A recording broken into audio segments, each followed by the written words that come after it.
Hello friends, ತಮಗೆಲ್ಲರೂ ಕೂಡ ಜ್ಞಾನಕಾಶಿ ಅಕಾಡೆಮಿಗೆ ಸ್ವಾಗತ. ಈ ಒಂದು ಕ್ಲಾಸ್ನಲ್ಲಿ ಮೇಲ್ಮೈ ವಿಸ್ತೀರ್ಣಗಳು ಮತ್ತು ಘನಫಲ ಈ ಒಂದು ಚಾಪ್ಟರ್ಗೆ ಸಂಬಂಧಿಸಿದ ಎಕ್ಸಸೈಸ್ 13.4 ಡಿಸ್ಕಸ್ ಮಾಡೋಣ. ಅದಕ್ಕೂ ಮುಂಚೆ ಈ ಚಾನಲ್ಗೆ ನೀವೇನಾದರೂ ಹೊಸಬರಾಗಿದ್ದರೆ ದಯವಿಟ್ಟು ನಮ್ಮ ಚಾನಲ್ಗೆ ಸಬ್ಸ್ಕ್ರೈಬ್ ಮಾಡ್ಕೊಳ್ಳಿ. ಮೊದಲೇ ಪ್ರಶ್ನೆ ಈ ರೀತಿಯಾಗಿದೆ: ಈ ಕೆಳಗಿನ ತ್ರಿಜ್ಯಗಳುಳ್ಳ ಗೋಳದ ಮೇಲ್ಮೈ ವಿಸ್ತೀರ್ಣವನ್ನು ಕಂಡುಹಿಡಿಯಿರಿ. ಬೇರೆ ಬೇರೆ ತ್ರಿಜ್ಯಗಳ ಅಳತೆಯನ್ನು ಕೊಟ್ಟಿದ್ದಾರೆ. ಈ ಒಂದು ತ್ರಿಜ್ಯವನ್ನು ಬಳಸಿಕೊಂಡು ಇಷ್ಟೊಂದು ತ್ರಿಜ್ಯವಿರುವಂತಹ ಗೋಳದ ಮೇಲ್ಮೈ ವಿಸ್ತೀರ್ಣವನ್ನು ಕಂಡುಹಿಡಿಯಿರಿ ಅನ್ನುವಂಥದ್ದು ಪ್ರಶ್ನೆ ಇದೆ. ಈ ಒಂದು ಎಕ್ಸಸೈಸನ್ನು ನೀವು ಡಿಸ್ಕಸ್ ಮಾಡೋಕ್ಕಿಂತ ಮುಂಚೆ ಸೂತ್ರಗಳನ್ನು ತಿಳ್ಕೋದು ತುಂಬಾ ಇಂಪಾರ್ಟೆಂಟ್ ಆಗಿರುತ್ತೆ. ಓಕೆ, ಮೊದಲನೇದಾಗಿ ಕೊಟ್ಟಿದ್ದಾರೆ 10.5 ಸೆಂಟಿಮೀಟರ್ ತ್ರಿಜ್ಯವಿರುವಂಥ ಒಂದು ಗೋಳದ ಮೇಲ್ಮೈ ವಿಸ್ತೀರ್ಣ. ಗೋಳದ ಮೇಲ್ಮೈ ವಿಸ್ತೀರ್ಣವನ್ನು ಕಂಡುಹಿಡಿಯುವಂಥ ಸೂತ್ರ ಏನಿದೆ, 4πr² ಅಂತ ಇದೆ. ಸೊ 4 × 22/7 ಪೈ ದ ವ್ಯಾಲ್ಯೂ 10.5ರ ವರ್ಗ. ಓಕೆ, 10.5ರ ವರ್ಗವನ್ನು ಯಾವ ರೀತಿಯಾಗಿ ನಾವು ಅಂದರೆ 105ರ ವರ್ಗವನ್ನು ಯಾವ ರೀತಿಯಾಗಿ ಮಾಡೋದು ಅಂತ ನೋಡೋಣ. ಇವಾಗ ಕೊನೆಯದಾಗಿ ಏನಿದೆ, 5 ಇದೆ. 5ರ ವರ್ಗ 25 ಬರುತ್ತೆ. ಇದು 10ರ ವರ್ಗ ಏನಿದೆ 100 ಇದೆ. 100ಕ್ಕೆ 10ನ್ನು ಕೂಡಿಸಿ 110 ಆಗತ್ತೆ. ಓಕೆ, ಈ ರೀತಿಯಾಗಿ ನಾವು 3 ಡಿಜಿಟ್ ಇರುವಂತಹ ಸಂಖ್ಯೆಗಳನ್ನು ವರ್ಗ ಸಂಖ್ಯೆಯನ್ನು ಮಾಡುವಂಥದ್ದು. 4 × 22 ಈ ಒಂದು ಕ್ಯಾಲ್ಕುಲೇಷನನ್ನು ಮಾಡಿದಾಗ ನಮಗೆ ಸಿಗುವಂಥದ್ದು. ಇವಾಗ 7ರಿಂದ ಈ ಒಂದು ಟರ್ಮನ್ನು ನಾವು ಕ್ಯಾನ್ಸಲೇಷನ್ ಮಾಡಿದಾಗ ಬರುವಂಥದ್ದು 1575 ಅಂತ ಬರುತ್ತೆ. ಸೊ ಇಲ್ಲಿ ಡೆಸಿಮಲ್ ಕೂಡ ಇದೆ. ಈ ರೀತಿಯಾಗಿ ಡೆಸಿಮಲನ್ನು ತೆಗೆದುಕೊಳ್ಳಿ. ಇದನ್ನು ಪೂರ್ತಿಯಾಗಿ ಕ್ಯಾಲ್ಕುಲೇಷನ್ ಮಾಡಿದಾಗ 1386 cm³ ಎನ್ನುವಂಥದ್ದು ನಮಗೆ ಆನ್ಸರ್ ಬರುತ್ತೆ. ಓಕೆ, ಎರಡನೇದಾಗಿ ರೇಡಿಯಸ್ ಏನಿದೆ 5.6 ತ್ರಿಜ್ಯವಿರುವಂಥ ಗೋಳದ ಮೇಲ್ಮೈ ವಿಸ್ತೀರ್ಣ. ಗೋಳದ ಮೇಲ್ಮೈ ವಿಸ್ತೀರ್ಣ 4πr². 4 × 22/7 5.6 ಇದರ ವರ್ಗ. ಇವಾಗ 56ರ ವರ್ಗವನ್ನು ಮಾಡೋಣ ಯಾವ ರೀತಿಯಾಗಿ ಅಂತ. 56ರ ವರ್ಗವನ್ನು ಯಾವ ರೀತಿಯಾಗಿ ಮಾಡೋದು ಅಂತ ನಾವು ನೋಡೋದಾದರೆ 56 ಇದೆ. 6ರ ವರ್ಗ ಎಷ್ಟಿದೆ, 36. 5ರ ವರ್ಗ ಎಷ್ಟಿದೆ, 25. 25ಕ್ಕೆ 6ನ್ನು ಕೂಡಿಸಿ ಎಷ್ಟಾಗತ್ತೆ, 31 ಆಗತ್ತೆ. 31 3136 56ರ ವರ್ಗ ಆಗಿರುತ್ತೆ. ಇವಾಗ 5.6 ಅಂತ ಇದೆ. 2 ಸಂಖ್ಯೆ ಬಿಟ್ಟು ಡೆಸಿಮಲನ್ನು ಕೊಡಿ, ನಮಗೆ ಬೇಕಾದ ಆನ್ಸರ್ ಸಿಗತ್ತೆ. ನೋಡಿ, 6ರ ವರ್ಗ 36, 5ರ ವರ್ಗ 25, 25ಕ್ಕೆ 6ನ್ನು ಕೂಡಿಸಿ 31. ಈ ರೀತಿಯಾಗಿ 4 × 22/7 × 31.36 ಅಂದಾಗ ಇದನ್ನು ಕ್ಯಾಲ್ಕುಲೇಷನ್ ಮಾಡಿದಾಗ ಎಷ್ಟು ಆನ್ಸರ್ ಬರುತ್ತೆ, ನಮಗೆ 394.24 cm² ಅನ್ನುವಂಥದ್ದು ನಮಗೆ ಇಲ್ಲಿ ವಿಸ್ತೀರ್ಣ ಸಿಗುತ್ತೆ. ಇದು ರೇಡಿಯಸ್ 5.6 ಇರುವಂಥ ಗೋಳದ ಮೇಲ್ಮೈ ವಿಸ್ತೀರ್ಣ. ನೆಕ್ಸ್ಟ್ ರೇಡಿಯಸ್ 14 ಇರುವಂಥದ್ದು. ರೇಡಿಯಸ್ 14 ಇರುವಂಥ ಒಂದು ಗೋಳದ ಮೇಲ್ಮೈ ವಿಸ್ತೀರ್ಣ. ಗೋಳದ ಮೇಲ್ಮೈ ವಿಸ್ತೀರ್ಣ πr². 4 × 22/7 × 14. 14ರ ವರ್ಗ. 14ರ ವರ್ಗ ಎಷ್ಟಿದೆ, 196 ಅಂತ ಇದೆ. 4 × 22 × 28. ಓಕೆ, 44 × 28 ಅಂದಾಗ 2464 cm² ಎನ್ನುವಂಥದ್ದು ಈ ಒಂದು ಗೋಳದ ಮೇಲ್ಮೈ ವಿಸ್ತೀರ್ಣ ಸಿಗತ್ತೆ. ನೆಕ್ಸ್ಟ್ ಎರಡನೇ ಪ್ರಶ್ನೆ: ಈ ಕೆಳಗಿನ ವ್ಯಾಸವುಳ್ಳ ಗೋಳದ ಮೇಲ್ಮೈ ವಿಸ್ತೀರ್ಣವನ್ನು ಕಂಡುಹಿಡಿಯಿರಿ. ಹಿಂದಿನ ಪ್ರಶ್ನೆಯಲ್ಲಿ ನೇರವಾಗಿ ತ್ರಿಜ್ಯವನ್ನು ಕೊಟ್ಟಿದ್ರು. ಇವಾಗ ವ್ಯಾಸವನ್ನು ಕೊಟ್ಟಿದ್ದಾರೆ. ವ್ಯಾಸದಿಂದ ನಾವು ತ್ರಿಜ್ಯಕ್ಕೆ ಕನ್ವರ್ಟ್ ಮಾಡಿಕೊಂಡು ಗೋಳದ ಮೇಲ್ಮೈ ವಿಸ್ತೀರ್ಣವನ್ನು ಕಂಡುಹಿಡಿಬೇಕಾಗತ್ತೆ. ಓಕೆ, ಡಯಾಮೀಟರ್ 14 ಇದೆ. ರೇಡಿಯಸ್ ಅಂದಾಗ 14/2 ಅಂದಾಗ 7 ಸೆಂಟಿಮೀಟರ್ ಆಗುತ್ತೆ. ನೆಕ್ಸ್ಟ್ ಗೋಳದ ಮೇಲ್ಮೈ ವಿಸ್ತೀರ್ಣ 4πr². 4 × 22/7 × 7 × 7 7 7 ಕ್ಯಾನ್ಸಲ್ ಆಗುತ್ತೆ. 4 × 22 88. 88 7 1 6 16 cm² ಎನ್ನುವಂಥದ್ದು. ನೆಕ್ಸ್ಟು ಡಯಾಮೀಟರ್ 21 ಸೆಂಟಿಮೀಟರ್ ಕೊಟ್ಟಿದ್ದಾರೆ. ಅದನ್ನು ರೇಡಿಯಸ್ಗೆ ಕನ್ವರ್ಟ್ ಮಾಡ್ಕೊಂಡಾಗ ಏನಾಗುತ್ತೆ, 10.5 ಆಗುತ್ತೆ. 10.5 4π 22/7 10ರ ವರ್ಗ. 10.5ರ ವರ್ಗ. 10.5ರ ವರ್ಗವನ್ನು ಯಾವ ರೀತಿಯಾಗಿ ನೋಡ್ಕೋಬೇಕು, 5ರ ವರ್ಗ ಎಷ್ಟಿದೆ, 25 ಇದೆ. 10ರ ವರ್ಗ ಎಷ್ಟಿದೆ, 100 ಇದೆ. 100ಕ್ಕೆ ಈ 10ನ್ನು ಕೂಡಿ 110. ಇವಾಗ ಇದು 1 ಪಾಯಿಂಟ್ ಬಿಟ್ಟು ಡೆಸಿಮಲ್ ಇದೆ, ಇಲ್ಲಿ 2 ಪಾಯಿಂಟನ್ನು ಕೊಟ್ಟು ಡೆಸಿಮಲನ್ನು ಕೊಡಬೇಕು. 110.25 ಅಂದಾಗ 1386 cm² ಎನ್ನುವಂಥದ್ದು ಈ ಒಂದು ಗೋಳದ ಮೇಲ್ಮೈ ವಿಸ್ತೀರ್ಣ ಸಿಗುತ್ತೆ. ನೆಕ್ಸ್ಟ್ ಡಯಾಮೀಟರ್ ಎಷ್ಟು ಕೊಟ್ಟಿದ್ದಾರೆ ಅಂದರೆ 3.5 ಅಂತ ಕೊಟ್ಟಿದ್ದಾರೆ. 3.5 ಅಂತ ಡಯಾಮೀಟರ್ ಕೊಟ್ಟಿದ್ದಾರೆ. ಅದನ್ನು ರೇಡಿಯಸ್ಗೆ ಕನ್ವರ್ಟ್ ಮಾಡ್ಕೊಂಡಾಗ 3.5 ಡಿವೈಡೆಡ್ ಬೈ 2 ಅಂದಾಗ 1.75 cm² ಆಗುತ್ತೆ. ಸೊ ಗೋಳದ ಮೇಲ್ಮೈ ವಿಸ್ತೀರ್ಣ 4πr² ಅಂತ ಇದೆ. 4 × 22/7 1.75. ಇದರ ಒಂದು ವರ್ಗವನ್ನು ನಾವು ನೋಡ್ಕೋಬೇಕು. ಸೊ ಇವಾಗ ಇದರ ಒಂದು ವರ್ಗವನ್ನು ನೋಡೋದಾದರೆ ಎಷ್ಟಾಗತ್ತೆ ಅಂದರೆ 3.0625 ಎನ್ನುವಂಥದ್ದು 1.75 ವರ್ಗ ಆಗಿರುತ್ತೆ. ಎರಡನ್ನು ಕ್ಯಾಲ್ಕುಲೇಷನ್ ಮಾಡಿದಾಗ 12.56 ಇಂಟು 3.0625 ಅಂತ, ಎರಡನ್ನು ಮಲ್ಟಿಪ್ಲಿಕೇಶನ್ ಮಾಡಿದಾಗ 38.465. ಈ ಒಂದು ಗೋಳದ ಮೇಲ್ಮೈ ವಿಸ್ತೀರ್ಣ 48.465 cm². ಯೂನಿಟನ್ನು ಬರೆಯೋದು ಮರಿಬಾರ್ದು. ಓಕೆ, ಯೂನಿಟ್ಗೆ ಆನ್ಸರ್ಗೆ ಯೂನಿಟ್ ಬರೆದಾಗ ಇಲ್ಲಿ ನಮಗೆ ಏನು ಕೊಡ್ತಾರೆ ಅಂದರೆ ಮಾರ್ಕ್ಸನ್ನು ಕೊಡ್ತಾರೆ. ಯೂನಿಟ್ ಏನು ಸೆಂಟಿಮೀಟರಲ್ಲಿದೆಯಾ, ಮೀಟರಲ್ಲಿದೆಯಾ, ಲೀಟರಲ್ಲಿದೆಯಾ ಅನ್ನೋದನ್ನು ಇಲ್ಲಿ ಮೆನ್ಷನ್ ಮಾಡಬೇಕಾಗ್ತದೆ. ಸೊ ನೆಕ್ಸ್ಟ್ ಕ್ವಶನ್, ಮೂರನೇ ಪ್ರಶ್ನೆ. ಒಂದು ಅರ್ಧಗೋಳದ ತ್ರಿಜ್ಯ 10 ಸೆಂಟಿಮೀಟರ್ ಇದೆ, ಅದರ ಪೂರ್ಣ ಮೇಲ್ಮೈ ವಿಸ್ತೀರ್ಣವನ್ನು ಕಂಡುಹಿಡಿಯಿರಿ. ಪೈದ ಬೆಲೆ 3.14 ಅಂತ ಉಪಯೋಗಿಸಿ. ಓಕೆ, ಅರ್ಧಗೋಳದ ತ್ರಿಜ್ಯ 10 ಸೆಂಟಿಮೀಟರ್ ಇದೆ, ಇದು ರೇಡಿಯಸ್ ಆಗಿರಲಿ. ಪೂರ್ಣಗೋಳದ ಮೇಲ್ಮೈ ವಿಸ್ತೀರ್ಣವನ್ನು ಕಂಡುಹಿಡಿಯುವಂಥ ಸೂತ್ರ ಏನಿದೆ 2πr². ಇದು ಅರ್ಧಗೋಳದ ಮೇಲ್ಮೈ ವಿಸ್ತೀರ್ಣ. ಅರ್ಧಗೋಳದ ಪೂರ್ಣ ಮೇಲ್ಮೈ ವಿಸ್ತೀರ್ಣ ಅಂದಾಗ πr², ಒಂದು ವೃತ್ತ ಕೂಡ ಇನ್ಕ್ಲೂಡ್ ಆಗುತ್ತೆ. ಸೊ ಅದಕ್ಕಾಗಿ 3πr² ಅನ್ನುವಂಥದ್ದು ಅರ್ಧಗೋಳದ ಪೂರ್ಣ ಮೇಲ್ಮೈ ವಿಸ್ತೀರ್ಣ 3πr² ಆಗುತ್ತೆ. 3 × 3.142 ಇಂಟು r ಅಂದರೆ ಎಷ್ಟಿದೆ, 10 ಇದೆ, 10ರ ವರ್ಗ 100.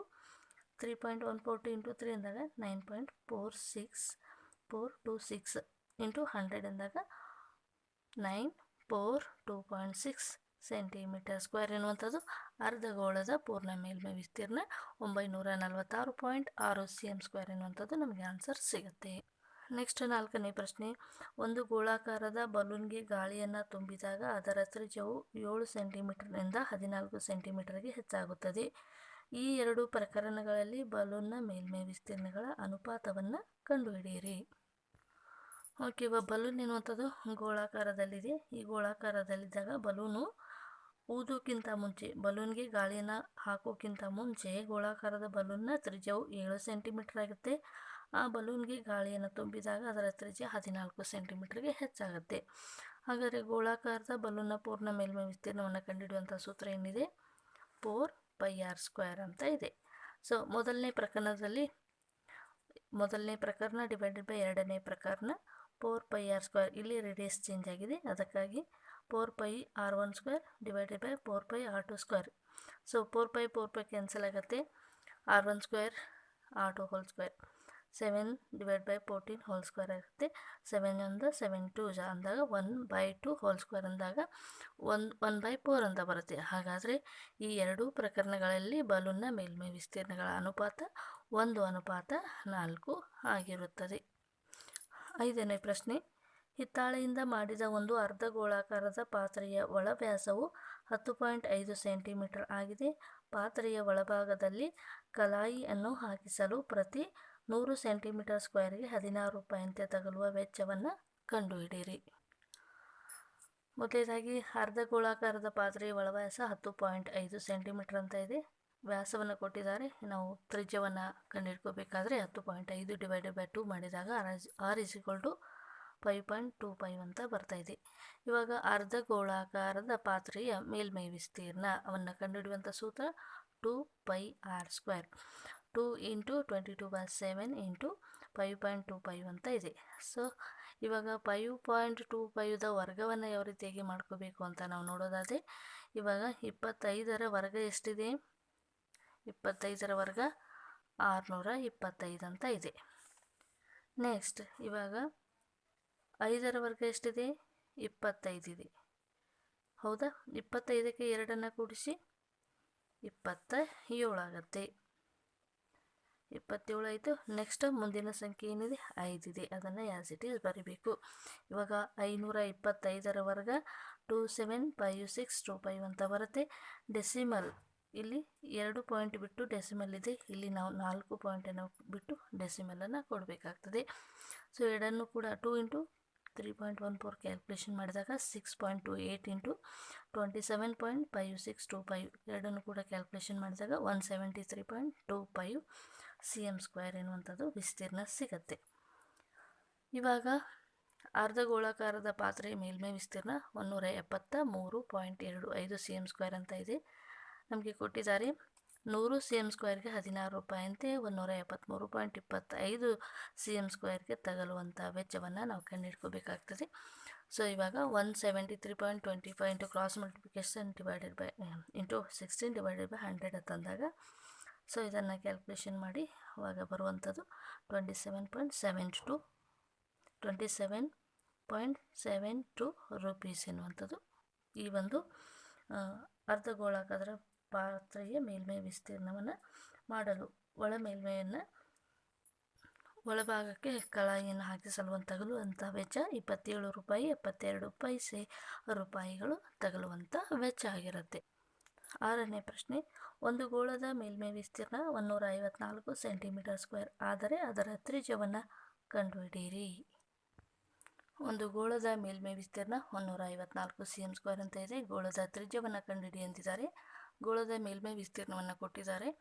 ಗೋಳದ ಮೇಲ್ಮೈ ವಿಸ್ತೀರ್ಣ = 4πr² ಅಂದಾಗ ವಿಸ್ತೀರ್ಣ ಕೊಟ್ಟಿದ್ದಾರೆ 154 4 ಇಂಟು 22/7 r², 154 ಇಂಟು 7 ಮೇಲ್ಗಡೆ ಹೋಗುತ್ತೆ. ಸೊ ಇವಾಗ 4 ಡಿವೈಡೆಡ್ ಬೈ 4 ಇಂಟು 22 ಕೆಳಗಡೆ ಬರುತ್ತೆ.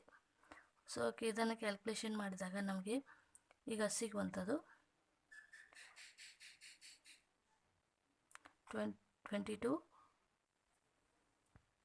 22 ones are 22, 7 into 7 49 divided by 4 r² ಇದೆ. ಸ್ಕ್ವೇರ್ ರೂಟ್ ಈ ಕಡೆ ಬಂದಾಗ 49 ಡಿವೈಡೆಡ್ ಬೈ 4 ಆಗುತ್ತೆ. 7/2 r = 7/2 ಆಗುತ್ತೆ. ಇದನ್ನು ಡೆಸಿಮಲ್ಲಿ ಬರೆದಾಗ 7/2 ಅಂದಾಗ 3.5 ಸೆಂಟಿಮೀಟರ್ ಆಗುತ್ತೆ. r = 3.5 centimetre. ಈ ಒಂದು ಗೋಳದ ತ್ರಿಜ್ಯ r = 3.5 ಸೆಂಟಿಮೀಟರ್. ನೆಕ್ಸ್ಟ್ 7ನೇ ಪ್ರಶ್ನೆ, ಚಂದ್ರನ ವ್ಯಾಸವು ಸರಿಸುಮಾರಾಗಿ ಭೂಮಿಯ ವ್ಯಾಸದ 1/4 ಅವುಗಳ ಮೇಲ್ಮೈ ವಿಸ್ತೀರ್ಣಗಳ ಅನುಪಾತವನ್ನು ಕಂಡುಹಿಡಿಯಿರಿ. ಚಂದ್ರನ ವ್ಯಾಸ ಏನಿದೆ ಭೂಮಿಯ ವ್ಯಾಸಕ್ಕಿಂತ 1/4 1/4 ಏನಾಗಿದೆ ವಿಸ್ತೀರ್ಣ ಇದೆ, ಅದರ ಒಂದು ಅನುಪಾತವನ್ನು ಕಂಡುಹಿಡಿಯಿರಿ ಅನ್ನುವಂಥದ್ದು ಪ್ರಶ್ನೆ ಇದೆ. ಓಕೆ, ಈ ರೀತಿಯಾದ ಪ್ರಶ್ನೆಗಳು ಎಕ್ಸಾಮ್ ಪರ್ಪಸ್ಗೆ ತುಂಬಾ ಇಂಪಾರ್ಟೆಂಟ್ ಆಗಿರುತ್ತೆ. ಸೊ ಇವಾಗ ಸೊಲ್ಯೂಷನನ್ನು ನೋಡ್ತಾ ಹೋಗೋಣ. ಭೂಮಿಯ ತ್ರಿಜ್ಯ ಅಂತಂದಾಗ ವ್ಯಾಸವನ್ನು ಕೊಟ್ಟಿದ್ದಾರೆ. ನಮಗೆ ಆಲ್ರೆಡಿ ಭೂಮಿಯ ವ್ಯಾಸ ಅಂತ ಹೇಳಿ ಕೊಟ್ಟಿದ್ದಾರೆ. ಚಂದ್ರನ ವ್ಯಾಸವು ಭೂಮಿಯ ವ್ಯಾಸಕ್ಕಿಂತ 1/4 ಅಂತ ಕೊಟ್ಟಿದ್ದಾರೆ. ವ್ಯಾಸವನ್ನು ಕೊಟ್ಟಿರೋದ್ರಿಂದ ನಮಗೆ ಬೇಕಾಗಿರುವಂಥದ್ದು ತ್ರಿಜ್ಯ. ಹಾಗಾದರೆ ಭೂಮಿಯ ತ್ರಿಜ್ಯ r1 = d/2. ವ್ಯಾಸದ ಅರ್ಧದಷ್ಟು ಏನಾಗಿರುತ್ತೆ ರೇಡಿಯಸ್ ಇರುತ್ತೆ. ಅದೇ ರೀತಿಯಾಗಿ ಚಂದ್ರನ ತ್ರಿಜ್ಯ r2 ಆಗಿರಲಿ. ಇದು ಏನಾಗಿದೆ ಅಂದರೆ ಭೂಮಿಯ ವ್ಯಾಸಕ್ಕಿಂತ 1/4 ಏನಾಗಿದೆ ಕಡಿಮೆಯಾಗಿದೆ. ಹಾಗಾದರೆ 1/2 ಇಂಟು d/4 ಅಂದಾಗ d/8 ಆಗುತ್ತೆ ಈ ಒಂದು ಚಂದ್ರನ ತ್ರಿಜ್ಯ. ಇವಾಗ ಚಂದ್ರನ ಮೇಲ್ಮೈ ವಿಸ್ತೀರ್ಣ ಡಿವೈಡೆಡ್ ಬೈ ಭೂಮಿಯ ಮೇಲ್ಮೈ ವಿಸ್ತೀರ್ಣ ಎರಡರ ಅನುಪಾತವನ್ನು ಇಲ್ಲಿ ಕೇಳಿದ್ದಾರೆ. ಹಾಗಾದರೆ ಮೇಲ್ಮೈ ವಿಸ್ತೀರ್ಣವನ್ನು ಕಂಡುಹಿಡಿಯುವಂಥ ಒಂದು ಗೋಳ ಅಂತೇಳಿ ಕನ್ಸಿಡರ್ ಮಾಡಿದಾಗ ಗೋಳದ ಮೇಲ್ಮೈ ವಿಸ್ತೀರ್ಣವನ್ನು ಕಂಡುಹಿಡಿಯುವಂಥ ಸೂತ್ರ ಏನಿದೆ 4πr² ಅಂತ ಇದೆ. ಹಾಗಾದರೆ r1 ಅಂತ ಏನಿದೆ ಈಗ ಆಟೆ ತೊಗೊಳ್ಳೋಣ. ನೆಕ್ಸ್ಟ್ ಇದು r1 ಅಂದಾಗ 4π ಕ್ಯಾನ್ಸಲ್ ಆಗುತ್ತೆ. ಸೊ ಉಳಿಯುವಂಥದ್ದು ಏನಿರೋದು ಈ ರೀತಿಯಾಗಿದೆ d² divided by 8² whole divided by d² divide by 2². ಇದು ಕೆಳಗಡೆ ಬಂದು ಏನಾಗುತ್ತೆ ಎರಡು ಕೂಡ ಮಲ್ಟಿಪಲ್ ಆಗುತ್ತೆ. ಸೊ d² 8² ಇದು ರೆಸಿಪ್ರೊಕಲ್ ವ್ಯುತ್ಕ್ರಮವಾಗಿ 2² ಡಿವೈಡೆಡ್ ಬೈ d² ಆಗುತ್ತೆ. d² ಕ್ಯಾನ್ಸಲ್ ಆಗುತ್ತೆ. 2 2 4 8 2 64 ಅಂದಾಗ 4 1 4 16 ಅಂದರೆ ಭೂಮಿಯ ಮತ್ತು ಚಂದ್ರನ ಮೇಲ್ಮೈ ವಿಸ್ತೀರ್ಣಗಳ ಅನುಪಾತ ಏನಾಗಿದೆ 1:16 ಆಗಿದೆ ಅಂತ ನಾವು ಸೊಲ್ಯೂಷನನ್ನು ಬರೀಬೇಕು. 8ನೇ ಪ್ರಶ್ನೆ, ಸ್ಟೀಲಿಂದ ಮಾಡಿದ ಒಂದು ಅರ್ಧಗೋಳಾಕಾರದಲ್ಲಿರುವ ಪಾತ್ರೆಯ ದಪ್ಪವು 0.25 ಸೆಂಟಿಮೀಟರ್ ಆಗಿದೆ. ಆ ಪಾತ್ರೆಯ ಒಳತ್ರಿಜ್ಯವು 5 ಸೆಂಟಿಮೀಟರ್. ಅದರ ಹೊರ ವಕ್ರ ಮೇಲ್ಮೈ ವಿಸ್ತೀರ್ಣವನ್ನು ಕಂಡುಹಿಡಿಯಿರಿ. ಓಕೆ, ಪರಿಹಾರವನ್ನು ನೋಡೋಣ. ಇವಾಗ ಅರ್ಧಗೋಳಾಕಾರದ ಪಾತ್ರೆಯ ದಪ್ಪ 0.25 ಸೆಂಟಿಮೀಟರ್ ಅಂತ ಕೊಟ್ಟಿದ್ದಾರೆ. ಪಾತ್ರೆಯ ಒಳತ್ರಿಜ್ಯವು 5 ಸೆಂಟಿಮೀಟರ್ ಅಂತಾಯಿತು. ಇವಾಗ ನನಗೆ ಪಾತ್ರೆಯ ವಕ್ರ ಮೇಲ್ಮೈಯನ್ನು ಹೊರಗಿನ ವಕ್ರ ಮೇಲ್ಮೈ ವಿಸ್ತೀರ್ಣವನ್ನು ಕಂಡುಹಿಡಿಯ ತಂದಿದ್ದಾರೆ. ಪಾತ್ರೆಯ ಹೊರಗಿನ ತ್ರಿಜ್ಯ ಅದು 6 ಆಗಿರಲಿ. ಅಂದರೆ ಹೊರಗಿನ ವಕ್ರ ಮೇಲ್ಮೈ ವಿಸ್ತೀರ್ಣವನ್ನು ಕಂಡುಹಿಡಬೇಕಾದ್ರೆ ಅದರ ಒಂದು ಥಿಕ್ನೆಸ್ ಅಂದರೆ ಒಳಗಿನ ದಪ್ಪ ಮತ್ತು ಒಳಭಾಗದ ತ್ರಿಜ್ಯ ಎರಡನ್ನೂ ಕೂಡಿದಾಗ ಹೊರ ವಕ್ರ ಮೇಲ್ಮೈನ ನಮಗೆ ತ್ರಿಜ್ಯ ಸಿಗುತ್ತೆ. ಇವಾಗ ಒಳಭಾಗದ ತ್ರಿಜ್ಯ ಪ್ಲಸ್ ಗೋಳಾಕಾರದ ಪಾತ್ರೆಯ ದಪ್ಪ ಎರಡನ್ನೂ ಕೂಡಿ 5.25 ಸೆಂಟಿಮೀಟರ್. ಪಾತ್ರೆಯ ಹೊರಗಿನ ತ್ರಿಜ್ಯ 5.25 ಸೆಂಟಿಮೀಟರ್ ಆಗುತ್ತೆ.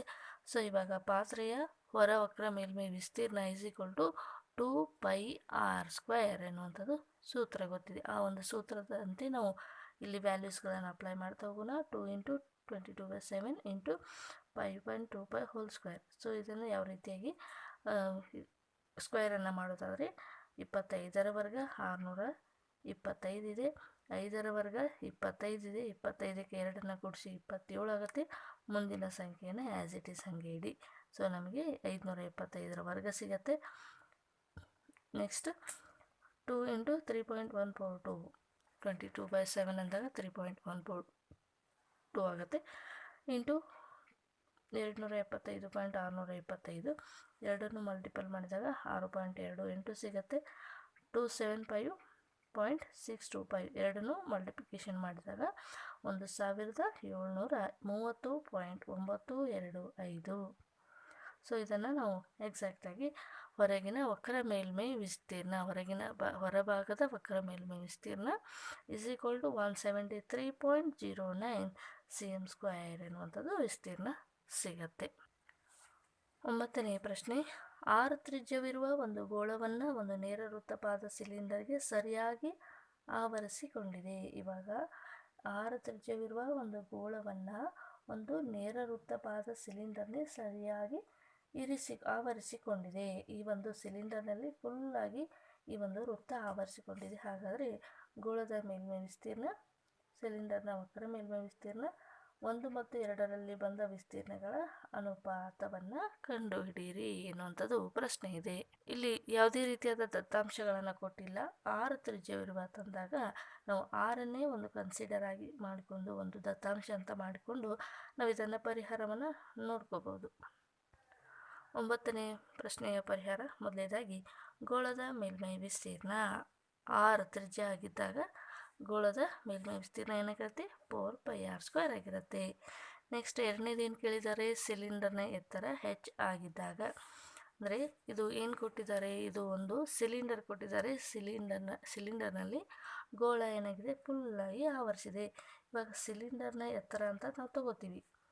ಪೂರ್ತಿಯಾಗಿ ಆವರಿಸಿಕೊಂಡಿದೆ ಅಂದಾಗ ಇದನ್ನು ನಾವು ತ್ರಿಜ್ಯ ಅಂತೇಳಿ ಕರಿತೀವಿ. ತ್ರಿಜ್ಯ ಅಂದಾಗ ಇದು ತ್ರಿಜ್ಯ, ಇದು r, ಇದು r. r + r = h. Okay, r + r = h ಅಂದಾಗ ಇದು 1r 2r ಆಗುತ್ತೆ. ಸಿಲಿಂಡರ್ನ ಎತ್ತರ h = 2r. ಸಿಲಿಂಡರ್ನ ತ್ರಿಜ್ಯ r ಆಗಿದೆ. ಸಿಲಿಂಡರ್ನ ಪಾರ್ಶ್ವ ಮೇಲ್ಮೈ ವಿಸ್ತೀರ್ಣವನ್ನು ಕಂಡುಹಿಡಿಯುವಂಥ ಸೂತ್ರ ಏನಿದೆ 2πrh ಅಂತ ಇದೆ. ಇವಾಗ h ಅಂದರೆ ಏನಂತ ತಗೊಂಡಿದ್ದೀವಿ, 2r ಅಂತ ತೆಗೆದುಕೊಂಡಿದ್ದೀವಿ. ಹಾಗಾದರೆ ಸಿಲಿಂಡರ್ನ ಪಾರ್ಶ್ವ ಮೇಲ್ಮೈ ವಿಸ್ತೀರ್ಣ 4πr². ನಿಮಗೆ ಇಲ್ಲೇನು ಅರ್ಥ ಆಗ್ತಾ ಇದೆ, ಮೊದಲನೇದಾಗಿ ನಾವು ಈ ಒಂದು ಗೋಳದ ಮೇಲ್ಮೈ ವಿಸ್ತೀರ್ಣ ಕೂಡ 4πr² ಅಂತ ಬಂತು. ಇವಾಗ ಸಿಲಿಂಡರ್ನ ಪಾರ್ಶ್ವ ಮೇಲ್ಮೈ ವಿಸ್ತೀರ್ಣ ಕೂಡ 4πr² ಅಂತ ಬಂದಿದೆ. ಎರಡೂ ಏನಾಗಿದ್ದಾವೆ, ಸಿಲಿಂಡರ್ ಮತ್ತು ಈ ಒಂದು ಗೋಳ ಎರಡೂ ಕೂಡ ವಿಸ್ತೀರ್ಣದಲ್ಲಿ ಒಂದೇ ರೀತಿಯಾಗಿದೆ. ಹಾಗಾದರೆ ವಿಸ್ತೀರ್ಣಗಳ ಅನುಪಾತ = ಗೋಳದ ಮೇಲ್ಮೈ ವಿಸ್ತೀರ್ಣ ಮತ್ತು / ಸಿಲಿಂಡರ್ನ ವಕ್ರ ಮೇಲ್ಮೈ ವಿಸ್ತೀರ್ಣ. ಎರಡನ್ನೂ ಕ್ಯಾನ್ಸಲೇಷನ್ ಮಾಡಿದಾಗ ಎರಡು ವಿಸ್ತೀರ್ಣಗಳ ಅನುಪಾತ, ಈ ಎರಡು ವಿಸ್ತೀರ್ಣಗಳ ಅನುಪಾತ ಏನಾಗಿದೆ 1:1 ಆಗಿರುತ್ತೆ. ಅಂದರೆ ಎರಡು ಮೇಲ್ಮೈ ವಿಸ್ತೀರ್ಣಗಳು ಸಮನಾಗಿದ್ದಾವೆ. ಓಕೆ ಫ್ರೆಂಡ್ಸ್, ಗೋಳಕ್ಕೆ ಸಂಬಂಧಿಸಿದ 13.4ರಲ್ಲಿ ಬರುವಂಥ ಎಕ್ಸಸೈಸ್ ಈ ರೀತಿಯಾಗಿದ್ದವು. ಮುಂದಿನ ಒಂದು ತರಗತಿಯಲ್ಲಿ ಮುಂದಿನ ಒಂದು ಕಾನ್ಸೆಪ್ಟ್ ಬಗ್ಗೆ ಡಿಸ್ಕಸ್ ಮಾಡ್ತಾ ಬರೋಣ. ಅಲ್ಲಿವರೆಗೂ ನಮ್ಮ ಚಾನಲ್ ವೀಕ್ಷಣೆ ಮಾಡ್ತಾಯಿರಿ. Thank you so much.